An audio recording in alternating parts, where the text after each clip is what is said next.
there! Welcome to our channel. Dim the lights, close your eyes, and get ready for a story that'll make the night magical. Tonight, we're stepping into Sleeping Beauty's world.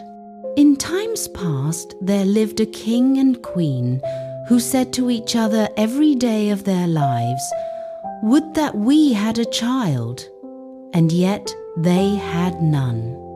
But it happened once that when the queen was bathing, there came a frog out of the water, and he squatted on the ground and said to her, "Thy wish shall be fulfilled.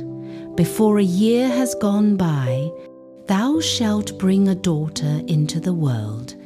And as the frog foretold, so it happened, and the queen bore a daughter so beautiful that the king could not contain himself for joy, and he ordained a great feast. Not only did he bid to it his relations, friends, and acquaintances, but also the wise women, that they might be kind and favorable to the child. There were 13 of them in his kingdom, but as he had only provided 12 golden plates for them to eat from, one of them had to be left out. However, the feast was celebrated with all splendor, and as it drew to an end, the wise women stood forward to present to the child their wonderful gifts.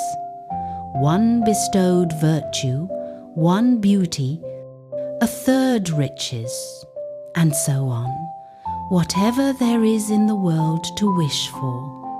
And when 11 of them had said their say, in came the uninvited 13th, burning to revenge herself, and without greeting or respect, she cried with a loud voice, "In the 15th year of her age, the princess shall prick herself with a spindle and shall fall down dead."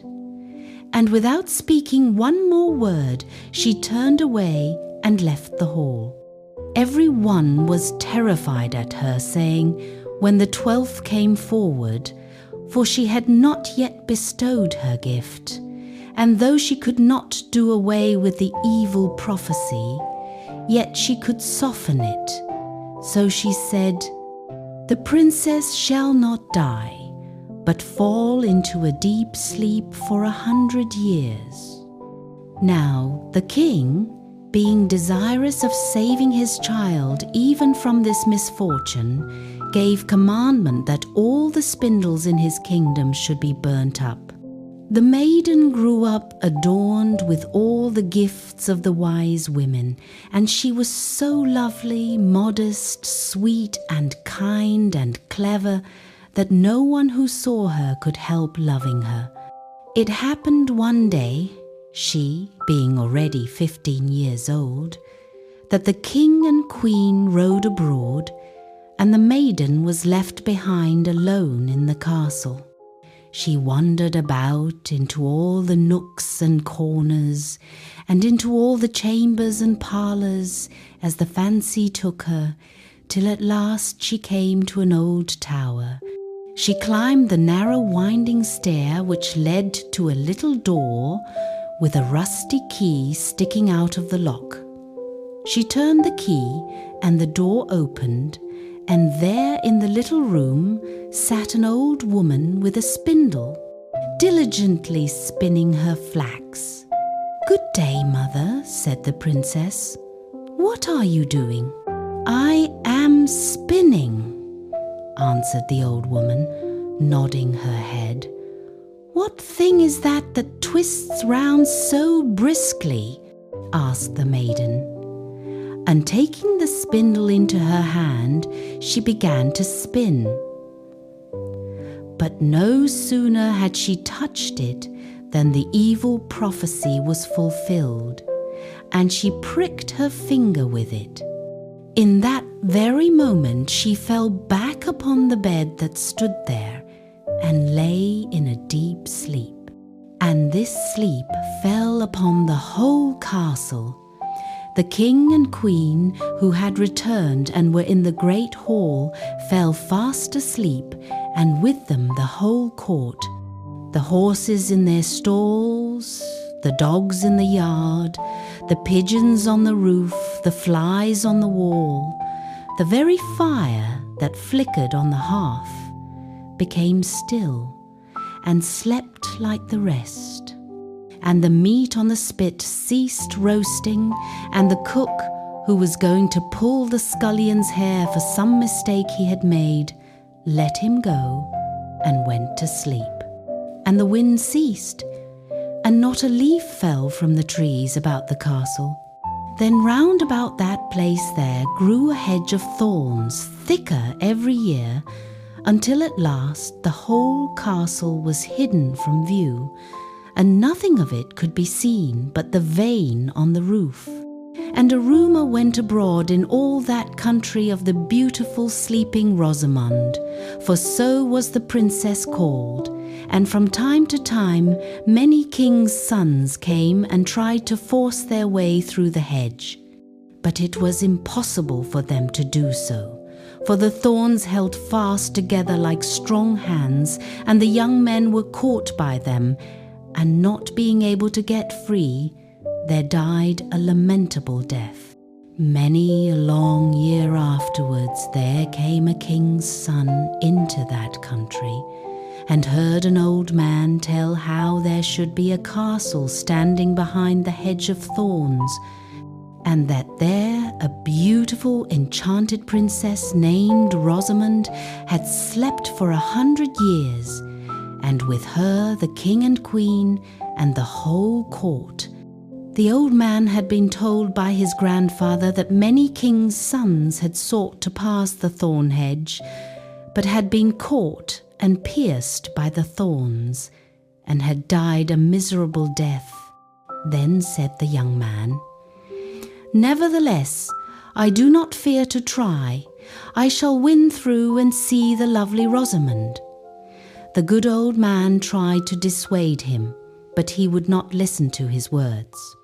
For now the 100 years were at an end, and the day had come when Rosamond should be awakened. When the prince drew near the hedge of thorns, it was changed into a hedge of beautiful large flowers, which parted and bent aside to let him pass, and then closed behind him in a thick hedge. When he reached the castle yard, he saw the horses and brindled hunting dogs lying asleep, and on the roof the pigeons were sitting with their heads under their wings. And when he came indoors, the flies on the wall were asleep. The cook in the kitchen had his hand uplifted to strike the scullion, and the kitchen maid had the black fowl on her lap ready to pluck. Then he mounted higher and saw in the hall the whole court lying asleep, and above them, on their thrones, slept the king and the queen. And still he went farther, and all was so quiet that he could hear his own breathing. And at last he came to the tower, and went up the winding stair, and opened the door of the little room where Rosamond lay. And when he saw her looking so lovely in her sleep, he could not turn away his eyes, and presently he stooped and kissed her. And she awaked, and opened her eyes, and looked very kindly on him. And she rose, and they went forth together, and the king and the queen and whole court waked up, and gazed on each other with great eyes of wonderment. And the horses in the yard got up and shook themselves, the hounds sprang up and wagged their tails, the pigeons on the roof drew their heads from under their wings, looked round, and flew into the field. The flies on the wall crept on a little farther. The kitchen fire leapt up and blazed, and cooked the meat. The joint on the spit began to roast. The cook gave the scullion such a box on the ear that he roared out, and the maid went on plucking the fowl. Then the wedding of the prince and Rosamond was held with all splendour, and they lived very happily together until their lives' end. Thank you for listening. Now, let your mind rest. Let the night embrace you and drift into a peaceful sleep. Good night and sweet dreams.